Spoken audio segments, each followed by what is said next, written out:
আসসালামু আলাইকুম। আমি লুৎফুন্নাহার সুমি সিলেট থেকে বলছি। আমার channel Sumi's kitchen and lifestyle থেকে কাছের এবং দূরের যেখান থেকে আমার ভিডিওটি দেখছেন, আশা করি আপনারা সবাই ভালো আছেন। আলহামদুলিল্লাহ, আমরাও ভালো আছি। অনেক দিন পর একটা ব্লগ নিয়ে এসেছি। ঈদের সময় বাড়িতে গেছি, ওইখানে বাড়িতে বিয়ে ছিল। এরপরে বাড়ি থেকে আসার পরে দেখা গেছে মেহমান, খুব বেশি মেহমান ছিল। একবার এক একজন মেহমান আসছে, ওইভাবে ব্লগ করা হয়নি। আশা করি এখন থেকে সপ্তাহে একটা ব্লগ দেওয়ার চেষ্টা করব। আজকের ব্লগটি দুপুর থেকে শুরু করেছি। আমার হেল্পিং হ্যান্ড কাজ করে যাওয়ার পরে আমার মনে হয়েছে যে অনেক হাঁড়ি পাতিল বের হয়েছে, মেহমান আসছে, যে হাঁড়ি পাতিলগুলো ক্যাবিনেটে গুছিয়ে রাখবো। এরপর যেই কাজ, আমি হাঁড়ি পাতিল গোছানোর জন্য গেছি, তখন অন্য ক্যাবিনেটে বয়ামের ভিতরে দেখি মুগ ডাল নষ্ট হয়ে যাচ্ছে, সুজি নষ্ট হয়ে যাবে, অনেক দিন হয়ে গেছে। এখন এগুলা সব টেলে নিচ্ছি। একটা কাজ ধরলে 100টা কাজ জেগে বসে। এই হলো আমার কাজ কারবার। আমার কিছু একটা বদ অভ্যাস আছে, যখন কাজ করি একদম দেখা যায় অনেক কাজ একসাথে নাড়া দিই, পরে দেখা যায় আমারই দম নিঃশ্বাস বন্ধ হয়ে যাওয়ার মতো হয়। এই দিক দিয়ে সুজি টেলে নিচ্ছি। আমার হেল্পিং হ্যান্ড যখন থাকে তখন আমার এইসব কাজের কথা মনে থাকে না। এদিক দিয়ে রান্না করে নিয়েছি। রান্না শেষ করে এদিক দিয়ে আমি সুজি, মুগ ডাল এগুলো টেলে নিয়েছি।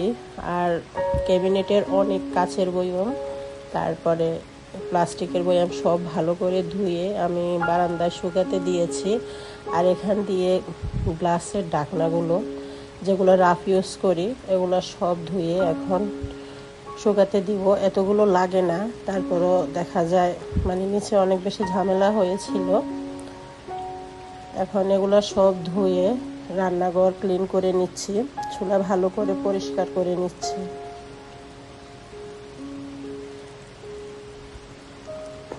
এই জিনিসগুলো দেখা যায় যদি রেখে দিতাম, পরের দিন সকাল 10টায় হেল্পিং হ্যান্ড আসবে, ওই পর্যন্ত রেখে দিব।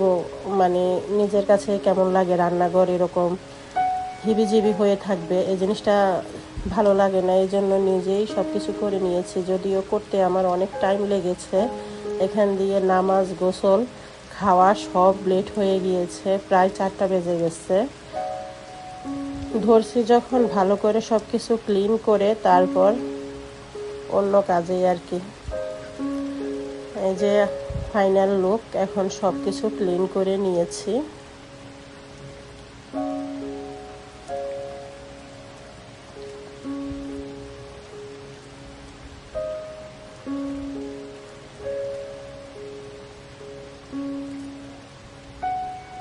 ভিডিওটি কোথাও ভালো লেগে থাকলে একটা লাইক দিবেন। আর আমার চ্যানেলটা যারা এখনও সাবস্ক্রাইব করেননি, প্লিজ আমার চ্যানেলটা সাবস্ক্রাইব করবেন।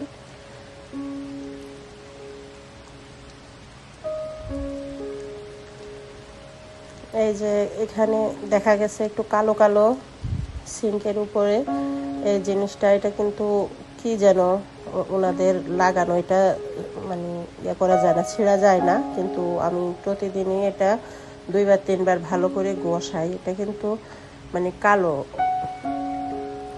কালো কি একটা যেন, জিনিসটা কালো হয়নি, ময়লা না, হ্যাঁ আর কি। এই যে পুরো রান্নাঘরের